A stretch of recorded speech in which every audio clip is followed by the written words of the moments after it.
Hi guys, this is Michael from the Comic Book Syndicate. We're in Chicago at C2E2, and we're here to listen to one of our favorite comic book writers, Mark Waid, answer 50 questions in 50 minutes. I'll answer questions about whatever you like. I will do my level best to answer straight and honestly, because I really do believe in transparency in comics and how we do what we do and why we do what we do. And I'm all game for whatever you got to throw out there. So, we may as well start now. You ready to start counting? Okay.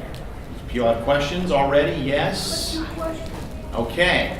Starting with you, sir. What was the very first comic book you ever published? The very first comic I ever published, or the one that I ever wrote that got published? That got published. It was called. It was Action Comics number 572. It was a Superman story. I pitched it to editor Julie Schwartz. I was 24 years old. It was the greatest day of my life when he took the pitch. I wanted to write this all my life, and boom. And then I didn't write for DC for another 5 years. So, yes, sir. What was the first comic book you read? First comic book I ever read was Batman 180. It was the first comic book that came out after the Batman TV show started in 1966. So not only my first comic, but millions of other kids' first comic.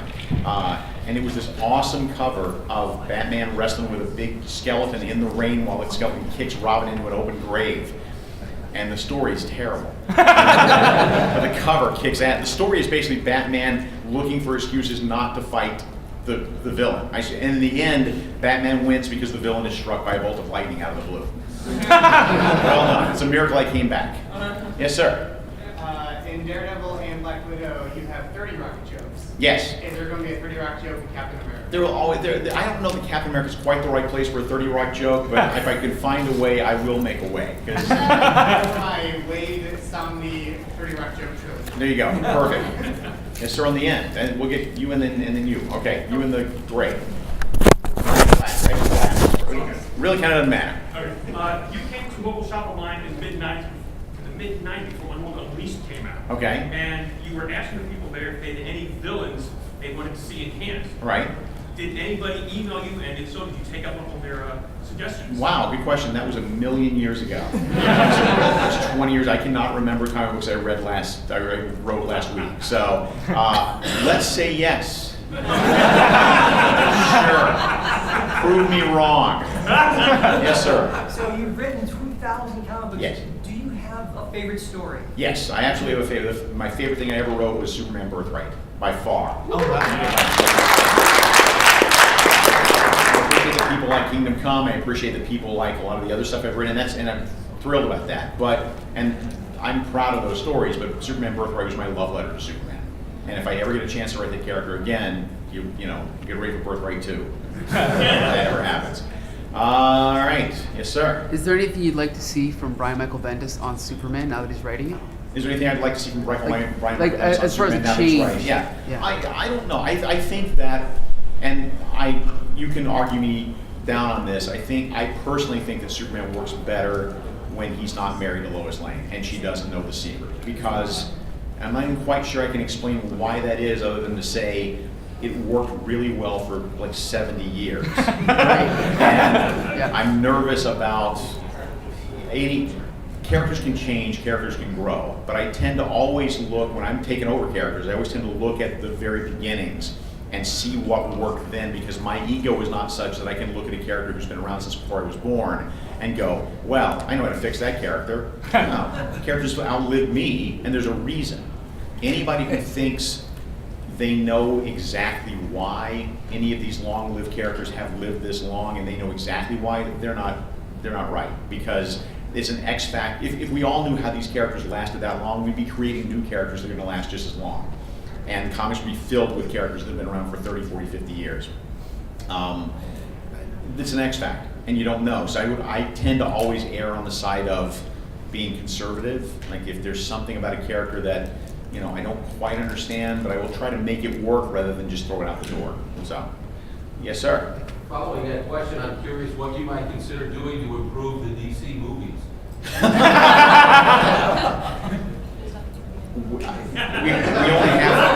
We only have 50 minutes.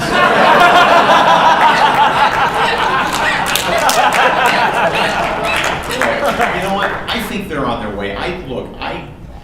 Justice League was not a terrible movie. It was, and frankly, the only, You have established a new standard. look, the only bar I had going in was, do they kill anybody? No? Okay, great, awesome. Does anybody murder anybody? No. Do you make me hate the characters? No? Great, good movie. I'm good. Yes, sir. So Marvel Comics has been doing a lot of changing genders or races of characters and giving them fresh starts. What is one character from any publisher that you would like to see given a fresh start with a new race or gender? That's a really good question, and both companies have done a nice job too. Both the Green Lanterns book has been filled with people who aren't pasty white guys with rings. That's very cool. We'll come back to that. That's a really good question. I don't know off the top of my head because there's been so much of it lately, and some of it has worked and some of it has not. I think that Marvel kind of got a bad rap for they changed all the characters at once. Well, no, they did it like every 2 years, but they kind of it got to a point where and they're turning that around now because they want everybody to have a little bit of everything. We'll come back to that. Yes, sir. Has the success of Riverdale affected your Archie work at all? Not really. In the interest of being transparent, the Over the Edge story, the one where we suddenly things got very serious, where Betty got terribly injured in an auto accident, and it was a drag race between Archie and Reggie. That was not the plan.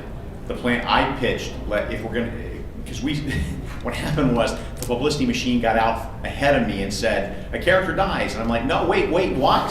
That wasn't the plan. So now we have to kill a character. Okay, I pitched we kill Reggie because, not that I don't like Reggie, but the other four, Betty, Archie, Veronica, Jughead, really are super integral to the machinery that makes that strip work. Reggie is a great character, but he doesn't. You could do without him. So that was a go, and then the Riverdale TV show, people said we don't want that to happen, which seemed odd to me because we have a comic book called Riverdale that is supposed to be that continuity, and it's fine. It's fine.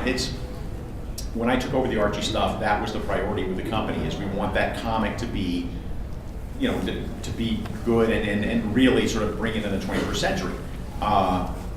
And 3 years later, the priority had shifted on a business standpoint, where priority had shifted towards the TV show because that was successful, and that's fine.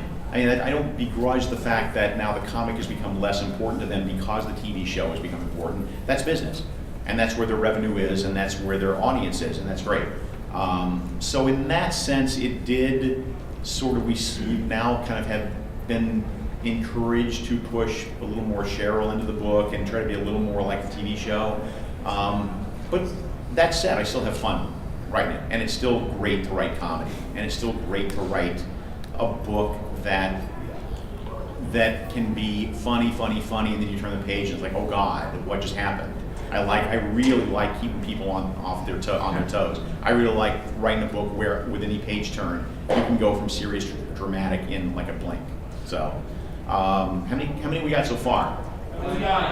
9? That's it? Okay. All right, way in the back with a hat. Cap, I'm sorry. Cap is not a hat, by the way. So with in the Archie reboot, we have canon asexual Jughead and Riverdale takes that out.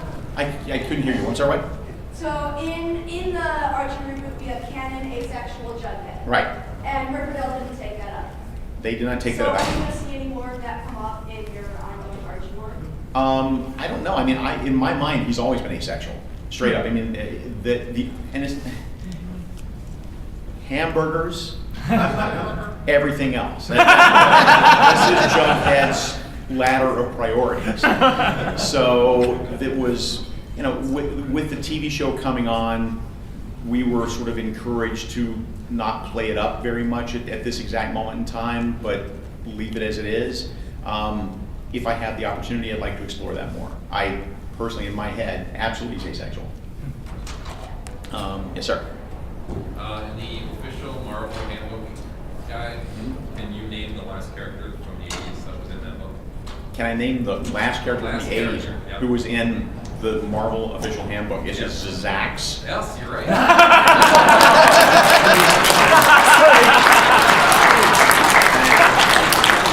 Now it's my senator's name. I have no idea. Who else? Let's see. Yes.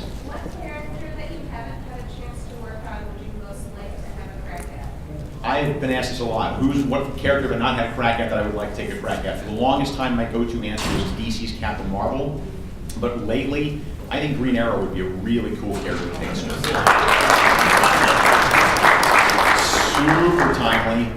And I've always liked the fact that whether you agree with this person, his politics or not, he was the first DC character to really have a voice. Because like, somebody who's been reading them since the 60s, you could read a Justice League story in the 1960s, and you could literally make the balloons point to any character you wanted to. Nobody had an individual voice. Suddenly Green Arrow comes along, and he's got a point of view, and he doesn't sound like Superman, he doesn't sound like Batman. And I think I've always liked that character a lot. I have a few years ago, DC asked me to do some preliminary DC Bible stuff that didn't actually happen, but they wanted kind of a who's who, and I said, we've done who's who. I want to do like why. I want to get into why the characters do what they do and what motivates them to do. And so I was able to pick on Nightwing and Green Arrow and Metamorpho and a few others. I did sort of sample entries as to why I think they do what they do and what motivates them. And that was a lot of fun. And that I did one on Green Arrow that made me think, I think there's a lot to be said for this, this rich guy who's basically being able to put back into the world, given that he knows he was a rich jerk for a long time, and how do I make up for that? Okay, who else? Right here. What makes Captain America happy? What makes Captain America happy? I could give you the facetious apple and say it's apple pie, but that's low-hanging fruit. Look, he likes apple pie. Bleeding Cool reports. Captain America hates apple pie. That's a good question. I think Captain America gets happy seeing anyone of any station, especially an oppressed station, not a non-privileged station, achieve something in the universe, achieve something in America, achieve something for themselves. I think that whatever the American dream is, I'm not sure exactly what it is. I don't think he does either. I did actually did a Captain America story about this years ago where and this is true, I went and Googled the phrase American Dream, and 80% of the entries were about home ownership and how to buy a home, which is great, but that's not necessarily the American Dream. I'm not sure what it is anymore, and I'm not even sure an older white guy gets to decide what that is at this exact moment in time. You're a good audience. I like you. They kind of answer all right, otherwise I'll be stuck here all day. Let's move on. Yes, sir. Do you have any more plans to do more Empire? Do you have any more plans to do more Empire? I would love to. Barry and I did a sequel that nobody seems to have known about, which is, okay, thank you, Empire Uprising, which we had a lot of fun with, but what I found when we went back to do a second Empire run was that at this moment, I don't have as much to say as I thought I did the first time around. And it doesn't mean that I can't find more to say using that as a vehicle, but I haven't had the time to really sit down and break it down and figure out what that is. Tangentially, Empire is still optioned as a movie, which is very cool. Whether it ever happens, that's awesome. I don't know. So is Irredeemable. And by the way, not that anybody asked, but Irredeemable option for a movie. I read the first draft script that Adam McKay and his folks did. Oh my God. This is the comic. You didn't put a robot dog in it or anything. That's my shorthand for what Hollywood does. They put a robot dog and stuff. But no, this is the comic. So Empire, I read the script. Maybe something will come of this. If not, that's fine too. Yes, sir. Do you have any characters or books that you just refuse to write? Why? Any characters that I refuse to write? Not exactly. I've been on record as saying I think Wonder Woman is a great character. I respect Wonder Woman. I think she's an awesome character. I don't get her, and I can't figure out what it is I don't get about her. So until I can figure that out, I don't want to write Wonder Woman. I don't think I'm the right fit for it. If I ever find that X factor, if I figure out what it is that makes it click for me, yes. But that's the one. How many we got so far? 14. How many? 50. How many? Wait, huh? How many questions have we answered? 15. 15, okay, thank you. I thought you said 50, and I thought this has gone by really quick. There you go, on the far left, my far left. Who's your favorite Flash? Who's my favorite? Wally West is my favorite Flash.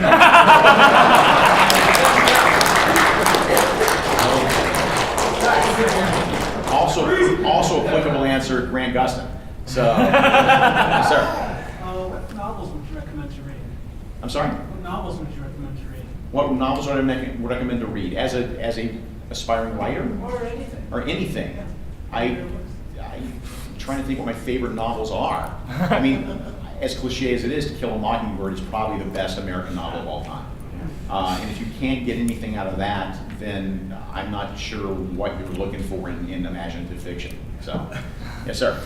Yes, I consider myself a continuity kid. Okay. I came up through the early 70s. And then we paved over it all. But I always believe that it shouldn't be continuity shouldn't be preserved at the expense of story. Yeah. So I get both, but how do you believe both can be preserved? Where's the balance? The balance between continuity and, as Grant Morrison and I like to call it, continuity and consistency. Like, continuity is, everything happened in every adventure and you got to take that into account. Consistency is The Simpsons. Consistency is there's no continuity to The Simpsons. It's not that every episode is a reminder that he was once an astronaut on a space station, but there's Bart's always, he's 10 years old. Lisa's always smart. There's the consistency to it.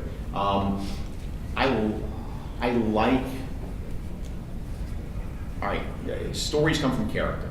They don't come from plot. They come from how characters feel, what characters want, what's in their way. So you start there. That's the important thing. If you can find a way to fold in neat little continuity bits or little callbacks to previous thing, especially if they feed into what the character's feeling at that moment. If they, you would write you'd write a story about Spider-Man versus Dr. Octopus differently given what he's done, how he's dealt with Dr. Octopus in the last, year or two or whatever. So if that informs what's going on in your story, that's great. But I don't, and I'm a huge again, nobody loved DC continuity more than I did before we all blew it all up, in '86 or whatever. But even I don't really need every little reference. And there was a time in which I'd read every Batman story ever told. I'd read every Superman story ever told. And that was a long time ago, and now nobody can. There have been more Batman stories told than of any other fictional character in human history. And that is not an exaggeration. Hercules has been around longer, but how many Hercules stories are there really? There are other characters, but there's been so many Batman stories. There's a point at which you just have to go with the consistency and not the continuity of it. I hope that kind of answers the question. It does. Thank you. How are you? Yes, you. What fan reaction to your work has surprised you the most? What fan reaction to my work has surprised me the most? Oh gosh, because I want to say positive, but all I can think is the negative stuff. Negative works. I was surprised and a little disappointed that when we did when Barry Kitts and I did the Legion of Superheroes in the early 2000s, I thought we had something. I really did, and I was really proud of the take we had on it, and I'm surprised that it didn't catch on more. I don't say that often about my work because I generally feel like if it doesn't catch on, that means I did something wrong. But in that case, I think we had something, and I'm surprised that it didn't catch on, and I'm sorry it really didn't get a chance. So that one surprised me. Yes, actually, you had a question in the red hair. Yes. Me? Yes. Yeah, right here. Okay. So over-sexualization of a character has always been a problem in comics. Yep. If you had to choose a character, whether it be male or female, that you think in recent history has been over-sexualized to the point where it's drawing back on their character, not giving them their personality in a spotlight, who would you choose and how would you change them? That's really your question. If you didn't hear in the back, the question was, is there a character that I can think of off the top of my head who has been so over-sexualized recently in recent years that it has really overwhelmed who they are, their personality, everything about them? That's a good question. Did you have anybody in mind? Off the top of my head, I can't think of anybody. Who jumped into my head was Harley Quinn. We got Harley Quinn. I mean, Harley Quinn. Nightwing, maybe, I don't know. It's hard, you know what? I'm looking at it through the male lens, so it's harder for me to see Nightwing as an over-sexualized character, but I believe you. Yeah. But Harley Quinn's probably a good answer. It doesn't mean she's not a great character, and it doesn't mean that, there are almost no characters that were created in the 1990s who are as popular and as valid and have had the staying power that she has had. And you don't need both hands to count the number of characters that have been created in comics since the late 70s, early 80s, who are still around and still vital and still strong. So all props to that. But Yeah, she feels a little icky sometimes. Anyway, that's just me. Let's see. Yes, in the burgundy shirt with the yes, sir. What's the difference between the Marvel story and the DC story? What's the difference between the Marvel story and the DC story? Marvel stories are about people, and DC stories, when you're talking about DC superheroes, are more about them as icons rather than as people, I think. And that's not to say it's better or worse. It's just that the DC characters are iconic. And if you write stories that play into that, that's fine. But that would be my answer. Thank you for answering me, young man. Way in the back, the Green Lantern mask, I'm assuming? What's your take on, or your opinion on the Netflix version of Daredevil compared to what you wrote? It's completely different. I mean, I like what I saw. I didn't see Daredevil season 2 yet, just because I'm still looking for 10 uninterrupted hours of my life. But I liked it. It was completely different than the take we had, but it was very consistent with the previous 30 years or so of Daredevil, which is all dark and grim and noir. And I get why you would want to push that narrative in outside media. Frankly, it's a little more easy for an audience to grab than something that we did, which is a little more nuanced and a little more, not happy, but had a sort of a happier core to it, maybe. Yeah, I don't know. I always said that what we did with Matt Murdock and Daredevil was we didn't change him. Like, we didn't make him happy and bouncy and peppy, and we didn't. It's the way the world, the way he reacted to the things around him. His world wasn't any shinier, brighter, or happier. It was just the way he reacted to the things around him. So I don't think he was like super Silver Agey, bouncy, retro character. But I get why they would have to go the way they did in the TV show. And again, I liked it. And again, that hallway fight scene was still awesome. Who else? Yes. Who is the character that you most relate to personally, and why? Who's the character I relate to most personally, and why? That's a really good question. All right, you will not know this character. There's a character called Robbie Reed. His code name is Dial H for Hero. This character was created in 1966, and the kid was this super genius boy who lived in nowhere, who found an alien dial that looked like a phone dial. And when he dialed the letters H-E-R-O on the dial, he would turn into a different superhero every time. That, first off, I loved that when I was a kid, because I didn't have to train like Batman. I didn't have to become like from an alien planet like Superman. I could just pick up a phone dial. But I related to him because that is exactly what I looked like when I was that age. And I think if you go on my Facebook, you can find pictures of me and Robbie Reed side by side. So, the brainy kid who lived in the middle of nowhere with glasses and stuff. Yeah, the blonde kid, I got that. Yeah, that was back when I had hair, but yes. Thank you. Yes. What's the worst comic that you've ever made? I'm sorry? What's the worst that I've ever made or read? Let's go with made, because read is too indicting. The worst thing I've ever written? Oh man, this again, we only have 50 minutes.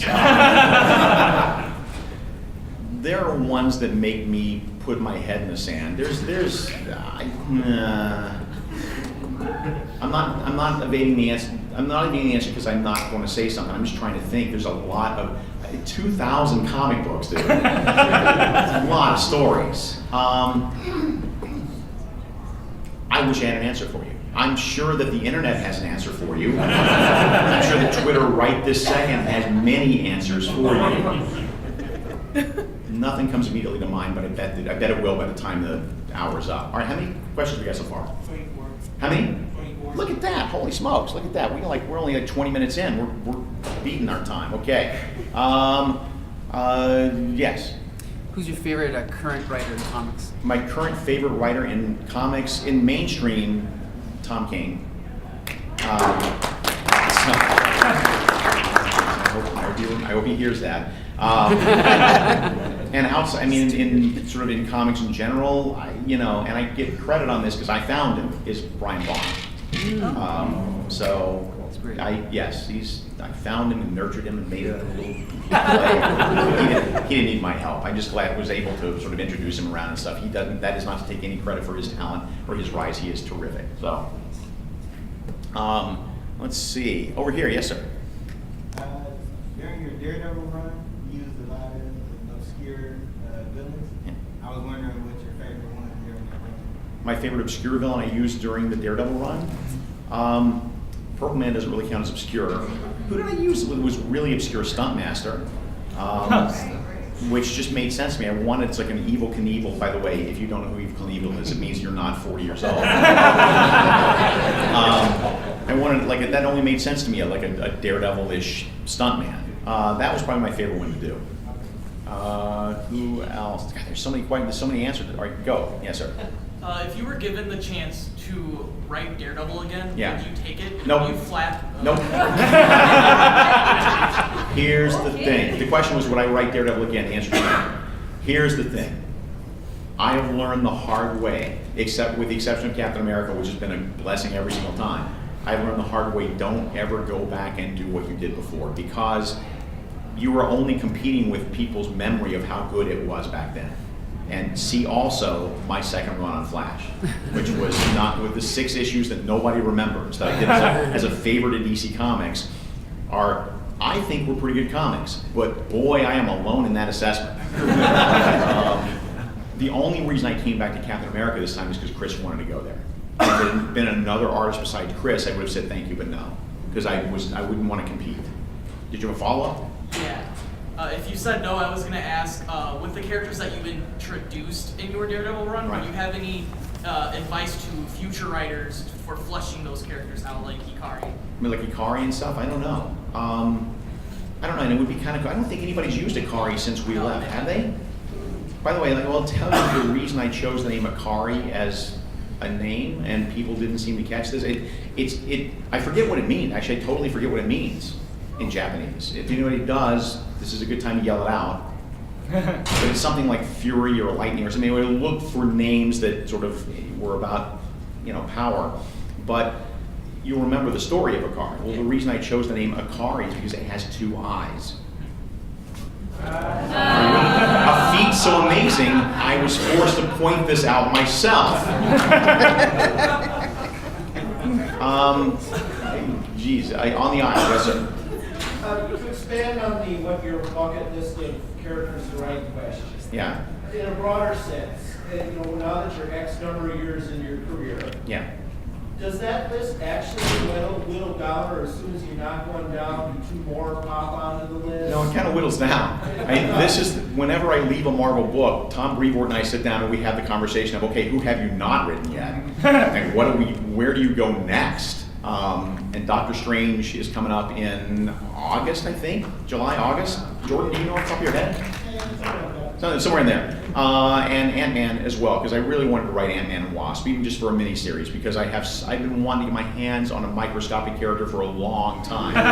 Because I am by far not the smartest guy in the room, but I read a lot of physics, and I minored in physics in college, and I still keep up with like that kind of stuff. Still do a lot of heavy science reading, and I have a whole little mess of reading I've done about the subatomic universe and quantum physics over the years, and so to be able to finally put that into a comic and sort of kind of say, okay, this is how quantum physics really work. Atoms don't look like billiard balls revolving around other billiard balls like we learned in school. It's a lot more complicated than that.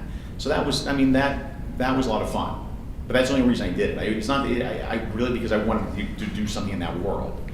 Yes, the guy who's been counting also gets to ask a question, yes. Since Green Arrow is a character that you wanted to take a crack at, if DC were to offer you your own Earth 1 novel, would you want to take an original take on him? No, I mean, I respect what they're doing with the Earth 1 books, I do, but it feels like it's not really Green Arrow, because it's not part of the rest of the DC universe. It feels like an alternate sort of Elseworlds version of Green Arrow to me, and no matter what character we're talking about, it just doesn't feel real to me. It feels like it's very easily ignored, because you're not going to have like a giant long run of Earth 1 Green Arrow comics after this. So I don't want to do one story. I'm not necessarily pitching for Green Arrow. I'm just saying, but if I'm taking on a character like that, I don't want to do just like one story. I want to be able to, I think I do my best work when I'm doing long form like Daredevil or Flash. So, yes, sir. Who is your favorite villain? Who's my favorite villain? Oh, you mean in comics?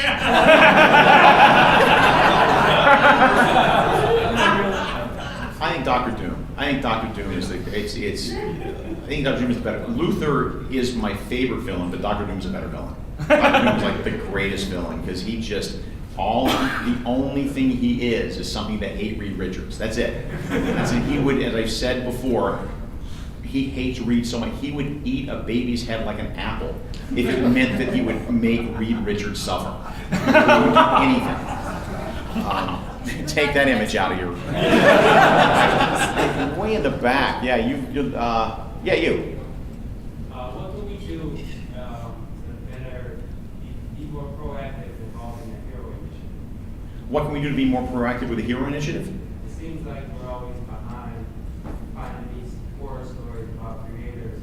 That's a very good question. This is probably sparked by the story about Bill Oakes. So Bill Oakes has been a writer of comics for longer than I have. Bill's a dear friend of mine. Bill has been sort of on the edge of poverty for a long time. He'll get a gig in comics. He's he's an eclectic taste, but he's brilliant. But he's never had a real long, huge, successful run on anything, and that is as much circumstances as it is anything else. And so Bill recently got in the news because he was like on the edge of homelessness or homeless. And so the Hero Initiative, he was asking about, for those who don't know, the Hero Initiative is a charity that I'm on the board of. They've got tables downstairs, and most of the artists and writers that are doing stuff in Artist Alley have a little donation bucket on it. Hero Initiative is a charity that is specifically set up for older comics creators who don't have pensions, don't have retirement funds, don't have a whole lot of savings, because we're freelancers, and that's not built into the equation. So we look after those guys. We on a case-by-case basis, we help them however we can. There becomes with some of them, there's a limit to what we can do because we only have so much money, and there's so many people who have need of what we do. If you want to get more proactive, if you want to help us get more proactive, not only donate but spread the word. Like, let other people know what the Hero Initiative stands for, what it means. And you can go to online, the Hero Initiative. You can, again, there's a table downstairs. You can ask any of the comics creators who have like donation buckets. If you're so inclined to donate a couple of bucks here or there, please do. I mean, it really does make a difference. I can tell you flat out, we have been lucky to help a lot of people who are in need. And there are always going to be more. The older that generation gets, obviously the more they're going to be in need. So whatever we do to help is great. Good question. Thank you. Yes, sir. Now you, and then we got time. Yeah. This is something I struggle with, and I want to know what you think. Is Galactus evil? No. Well, actually, no. It's like hunger is not evil. He's just a force of nature. I wouldn't want to hang out with him. I don't think. Where do you struggle? Of course, now. So where's the struggle for you? Well, by that logic, then the Fantastic Four would be evil for trying to stop him, and I guess that's where the stuff like the trial of Reed Richards comes in. Yeah. But who's really evil in that situation? I don't think anybody is evil in that equation. I don't think you have to always have an evil person in opposition with other forces of nature. I mean, look, the Mississippi River is not evil, but we are not evil for putting up a dam in the middle of the Mississippi River to keep it from overflowing to other boundaries, right? Or overflowing to other cities. So that's my answer. Yes. Going back to the Dr. Doom question. Yes. What do you think of what Brian Michael Bendis has been doing with Doom lately, turning him into Iron Man? I think turning Doom into Iron Man, I think it's really interesting. It's an interesting exploration of what Dr. Doom is. It's not the way I would have gone, but that's what makes horse races. Brian. I can't throw stones at Brian's talent. He's very talented, and he's more successful than I am, so that doesn't keep me up at night. Let's see, On the Isle with the Dark Shades. In your opinion, what's the worst comic book film adaptation? Wow. How many people have seen the Roger Corman Fantastic Four movie? Oh, sweet baby Jesus. Oh my God. If you haven't, and I'm sure there are copies for sale on the floors, bootleg copies on the floors, it was made for $12. And it is just the saddest thing. And my favorite thing about it, if you've seen it, is the guy who plays Dr. Doom is trying to find a way as an actor to emote with the metal mask on his head. So he talks with his hands constantly. Like it's like he's doing sign language for the whole movie. No, he's just Italian. And when I met this guy face to face a few years ago at a convention, he was still doing it. He's got good lineage. His dad was Robert Culp, who was on I Spy and was also, he was on Greatest American Hero. So his dad, again, not to slam the guy, I'm sure he's a fine actor. You can't make anything work with that movie. You could have put Robert De Niro on that movie, it would have sucked. So that is my answer. Yes. Yeah, I don't listen to music with lyrics in it when I write because I don't need words in my head when I'm trying to put them on a page. But I'll listen to soundtracks, and I think my go-tos are Doctor Who stuff a lot of times. Silverado. How many people have seen the movie Silverado? It was a great Western written by the guy who wrote Indiana Jones, and Raiders of the Lost Ark, by the way, so you can't go wrong there. The music is great. I use that in Magnificent Seven, a lot of Leonard Cohen stuff, a lot of Elmer Bernstein stuff. That is where I tend to go. All the way over here, yes? With comics having been around for 80 plus years, what would be your recommendation for someone just now getting into comics? Where would you recommend they start? Where would I recommend they start when they read comics? Well, when I owned a store in Muncie, Indiana for a few years. And the instructions to everybody working on the store was the first thing you ask for newbies who come in is, what do you watch on TV? What kind of movies do you like? What do you like to read? And then go from there, because the beauty of comics in the 21st century is there really is something for everybody. If you'd asked me that question 20 years ago, I wouldn't know where to tell you because it was all superhero stuff. But it really, if you back up, this is why comic stores, I think, hopefully will always be in business despite digital. There's always room for digital comics. I think digital comics are super important because they are an outlet for comics that for communities that don't have a comic store. There are states in the United States with one comic store. Like Montana, I think it's Montana or Wyoming, has one comic book store. Wow. So if you've got Comixology or whatever, you're buying your digital comics, that's what you need because it's you don't have to go 50 miles. You don't have to leave your house. It's a pants-free experience. Buying comics. So that's about what comic stores do is that comic stores are great gatekeepers that way. I mean, if you go into a decent comic book store, they will know to guide you in that direction. So I would honestly just go into a good comic store. There's plenty in Chicago. Are you local here? Northern Indiana. Northern Indiana. We have a good comic store. Okay, see, then honestly, if they're any good, they will be able to sort of steer you into, what are you watching? Take a look at this. But ask your retailers. Mr. Audience, yes. Just because he's my favorite, do you have a favorite Neil Gaiman story or comic book? Yeah, I have a great favorite Neil Gaiman story, but it's not one he wrote. So here's the thing. So years ago, we were on the Comic Book Legal Defense Fund, another comic book charity. They had a benefit cruise, and a bunch of us were on it, and that was actually really cool. At that time, I didn't deserve to be on it. I don't know how I got on it. It was like Will Eisner and Neil Gaiman and the Hernandez brothers and like big high-ticket guys. And so we were all out, and we were in Mexico, and we were doing shore excursion stuff. And I like doing anything you can sign a release form for. I will do any sort of extreme sport, like bungee, like on rafting, whatever I can do. So somebody was doing, parasailing. Somebody would pick you up on the back of the speedboat, right, and whip you around. And so Neil was interested, I was interested.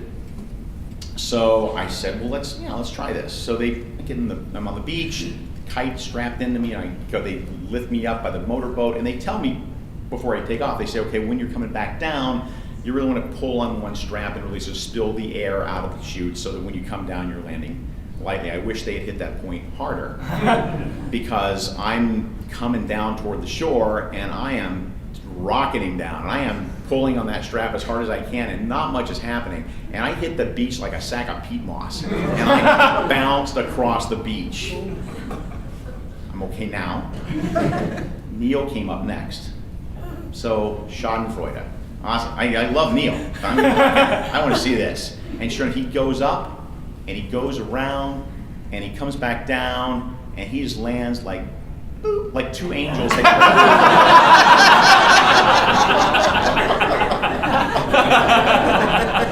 Thanks.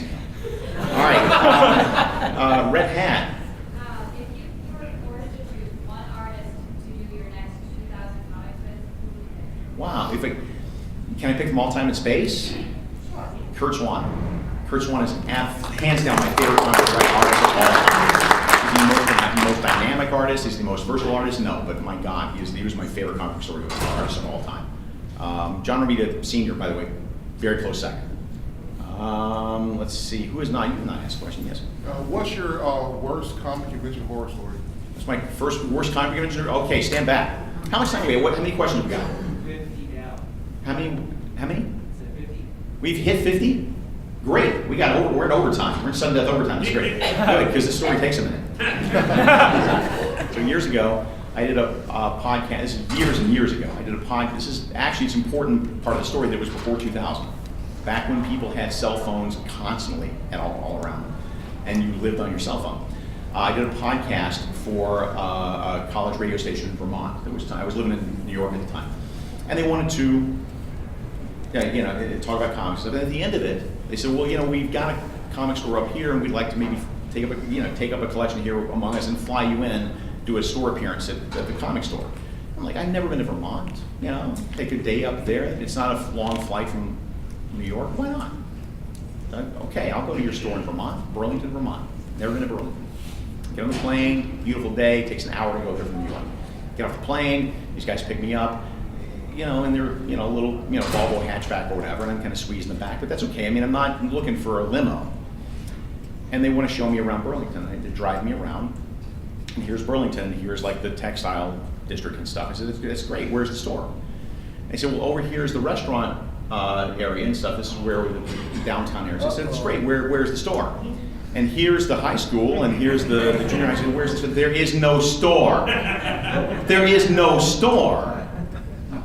I've seen misery. I know how this goes, but now it's mid-afternoon on Saturday afternoon. There's no more flights back to New York. I'm kind of, and I'm completely at their mercy in the back of their Volvo hatchback. I can either blow up, or I can just kind of lean into it and write it out, because what are my choices? So kind of lean into it and just, they have all their friends come and meet us for dinner, and they pitch me Dr. Midnight stories until my ears bleed. And then I went back to like the Save On Inn or wherever they put me up, and I immediately called all my friends, and I just said, if you never hear from me again, this is where I am. I have no cell phone. They haven't been much invented yet. So yeah, that was the best signing story ever. Iron Fist. I'm just wondering, what is your favorite thing that you've written that was just a shock to the readers? Wow. There's two I can think of. Please. Tower of Babel, when he stole Bruce Wayne's parents. Yes. And Fantastic Four, when Dr. Doom killed his childhood sweetheart. I will see those, and I will raise you. By the way, the opening of Tower of Babel, when Ra's al Ghul steals Batman's parents out of his grave, I had that idea for like 3 years before that, and every month I would pick up the Batman comics and pray that no one came up with that idea. I actually think my favorite is the Ikari moment. And if you don't know what it is, if you know what it is, you know what I'm talking about. And if you don't know what it is, I don't want to spoil it for you. But I think that's my favorite thing that I wrote that people really, that surprised, that people kind of lost their mind about. Yes, sir. Either way. Who's pitching for me? So in Man at a Time, yeah, you had my favorite superhero, Captain America, listed in my favorite band, Radiohead. Yep. And I just wanted to know what was the decision behind that. I was literally looking for I did my research, like what was on the charts at that exact moment in time that was popular, that would make sense. It was funny, that was a really weird time to do a Captain America story, because we were setting, Man at a Time was a miniseries I did my third of four times on Captain America. So again, I'm very lucky to have 4 bites of that apple. It was a story of an expanded version of what happened the day after Captain America came out of the ice and he finds himself in modern day America. We sort of had to skirt exactly when it was. It seemed to me like it was better set right before 9/11 rather than right after 9/11, just because the paradigm shift that the country would have taken at that point. But we were kind of playing fast and loose. But that's what I went and looked at. So I cannot tell you it was my favorite band at the time, because everyone who knows me knows I haven't listened to radio since 1979. So I have the worst musical taste you can imagine. Who else? Yeah, way over in the end. Yes, sir. Yeah, I'm sorry, I missed part of it, so in case someone has asked this. Green Arrow. Do you have any creator-owned property which you'll be working on, doing anything new as far as that's concerned? It's like you're planted in the audience. I actually do. I have 2 creator-owned projects coming up, but I can't really talk about them yet. We've got everything signed, but the thing is, I got to figure out time to write these things. But one is, let's see, one is with an established company and one's with a newer company. And hopefully by the end of the summer, we'll be able to talk about what they are, but neither of them, do the math, neither of them is a superhero story, because I like switching up my pitch. I love writing superheroes, but I like switching up my pitch. One is sort of science, I guess they're both sort of science fiction-y, but one's very character-oriented and one's more world-building. There we go. So thank you for asking. I should talk about my own work. I'm sorry, thank you. I should talk about my own work more often. Yes, yes, on the aisle. I want to go back to the story about Vermont. I'm just curious, you don't have to give a number, but if they offered you and you knew that situation, and not that they need you, would you do that again?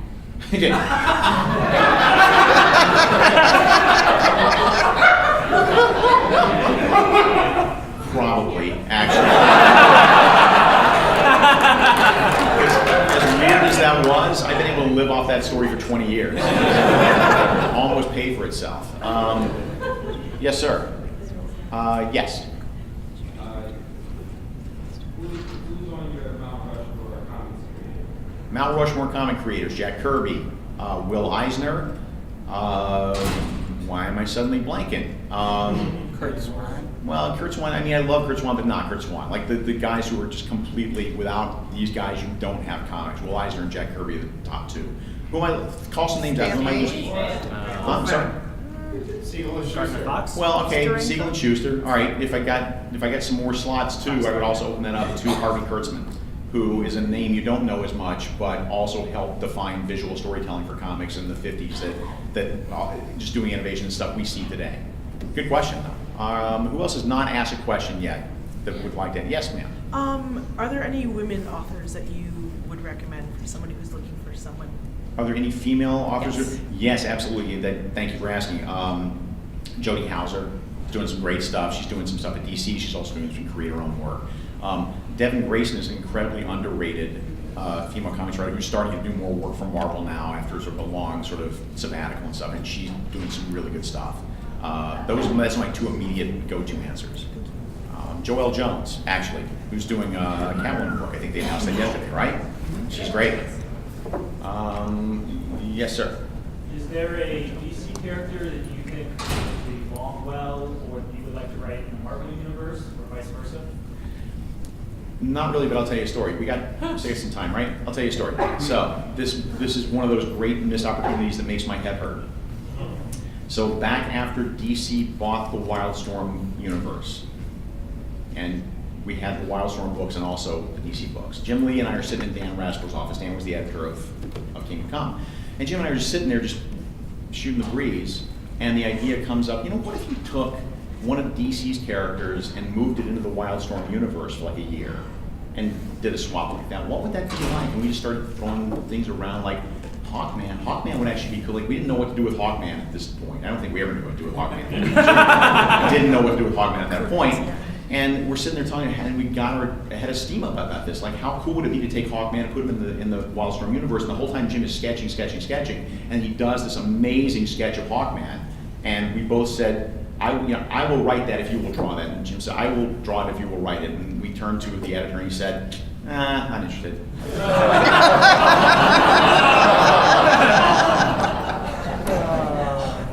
And so my career came to a screeching halt. Nobody ever heard from me again. Yes, sir. Thanks.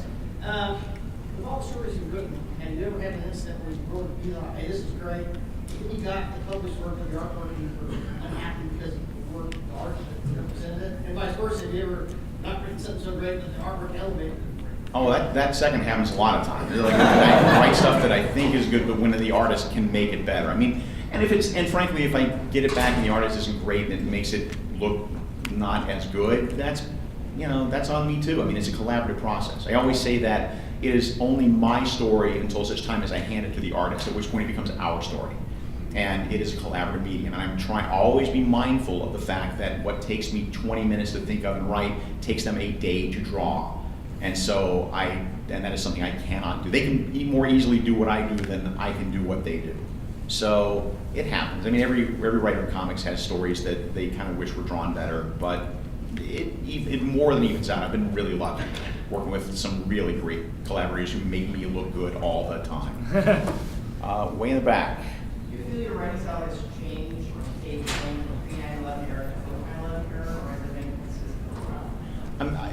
This is only because I have tinnitus that just crazy making, so I'm having a hard time hearing you. Sorry, what?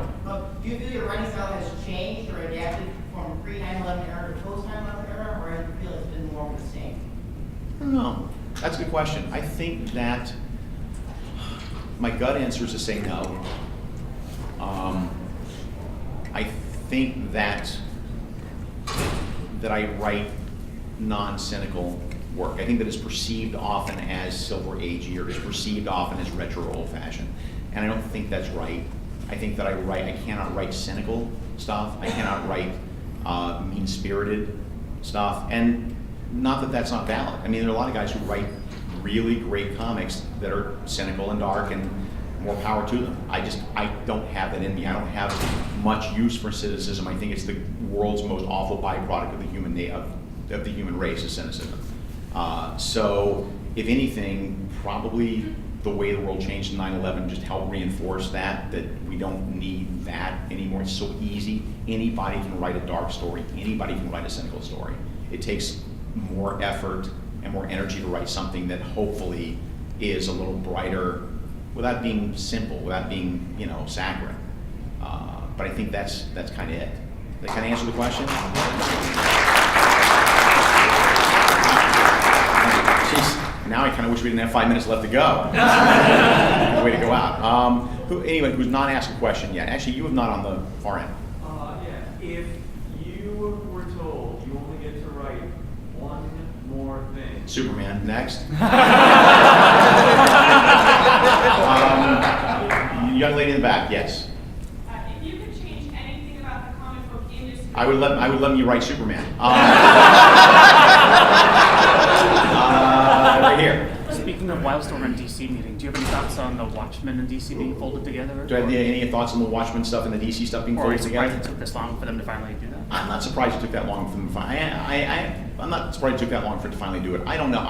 It's hard for me to answer because as a fan, it feels weird to me that the Wildstorm stuff is being, or the Watchmen stuff is being exploited by DC. But it's their right. It's certainly their prerogative. And I have not always made the smartest business decisions in my own life, so I'm not sure I'm the greatest guy to be giving advice as to whether they should be doing it or not. It does bother me, but that doesn't make it bad. It just means that as a Watchmen fan, it kind of feels odd to me. But that's just me. Yes, sir. I think you would write a really good X Factor series. Would you ever consider taking on that title? I wouldn't think about doing the X Factor as a title, only because of this. The reason I got into comics was not because I was a frustrated writer. And in fact, I didn't want to be a writer. I never really wanted to be a writer. I wanted to be a comic book editor. I wanted to be involved in the production of comics. But it never really occurred to me to be a writer in comics until I left DC Comics and I was in my mid to late 20s and I needed something to do. And as an editor, I had seen so many scripts come across my desk from so many different writers that it was boot camp. I learned more in the 2 years I was an editor about script writing and about storytelling than I would have learned in 10 years on my own. So I got into comics because I love the characters. I got into comics because these characters meant something to me when I was a kid, and the chance to give back to them means something to me. There are a lot of great characters that were created after I became an adult, and a lot of great ideas in comics that were created after I became an adult, but I don't emotionally resonate with them, or they don't emotionally resonate with me as much. I still think of, Timberwolf and Chemical King as new Legionnaires. So I still think of Firestorm as that new DC character. So that's like the line for me, by the way, the Firestorm line. He's a great character. It's a terrific character, but I don't have an emotional investment like I did with stuff that I read when I was a kid.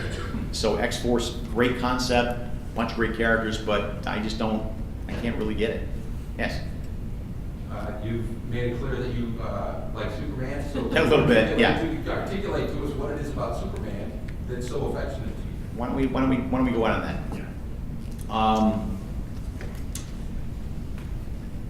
My favorite Superman story of all time, and this is not the best Superman story of all time, it's just my favorite Superman story of all time. And I preface this by reminding you that in the 60s, all comic book stories, but certainly Superman stories, were written for 8-year-olds. I mean, they were written for young children. It meant they were fables. They didn't really make a whole lot of sense, and they had their own little internal logic. So what I'm about to tell you sounds absurd in today's point of view, but it was as a kid I read this, and it meant something to me. There was a story called Superman Owes $1 Billion. And the idea of the story is that a guy working for the IRS looks at his papers and goes, you know what, Superman's never paid a dime in taxes. Now, he doesn't have a job per se, but he takes money from charity all the time. He does, he does that, and that's taxable income regardless. So all the money Superman's made for charity or taken up for charity over the years, and all the stuff he's done, we've run the numbers, he owes $1 billion in back taxes. So he calls Superman in the office, and Superman, being the dutiful, slave to authority that he is, and the nice guy, says, okay, geez, I gotta figure out how to pay $1 billion to the United States government. Again, I remind you, this was written for 8-year-olds.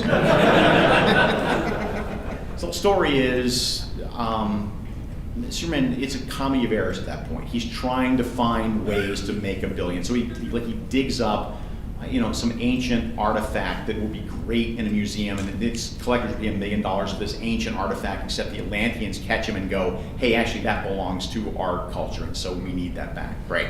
Or he gets a bunch of, and again, I remind you, this is also the 60s, before this was an awful thing.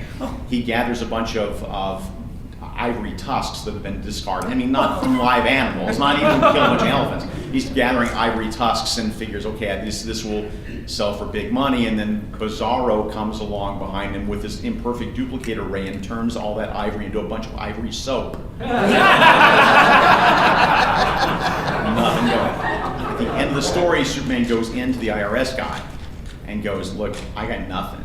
And then the IRS guy's boss comes in and says, all right, look, I know you're trying to do the right thing, Mr. IRS guy, but look at it this way. It says, if you're going to be a strict adherent to the tax code, everybody gets an exemption for their dependents, right? Everybody, at that point it was $600. Everybody gets a $600 deduction for their dependents. The whole world depends on Superman. The whole world depends on him. So if anything, we owe him money. And that really got to me, that idea that here's a character who can do anything, can take anything, can be anything, can rule the world, and instead he uses all of his powers selflessly all the time. And that is his greatest superpower in my mind. That is an ethic and a moral that really resonated with me as a kid, and it means something to me.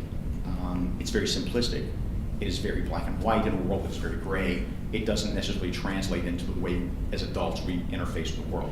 But that meant something to me. So that is, at the core of it, why I love Superman. And with that, that's probably a good place to end. Thank you all.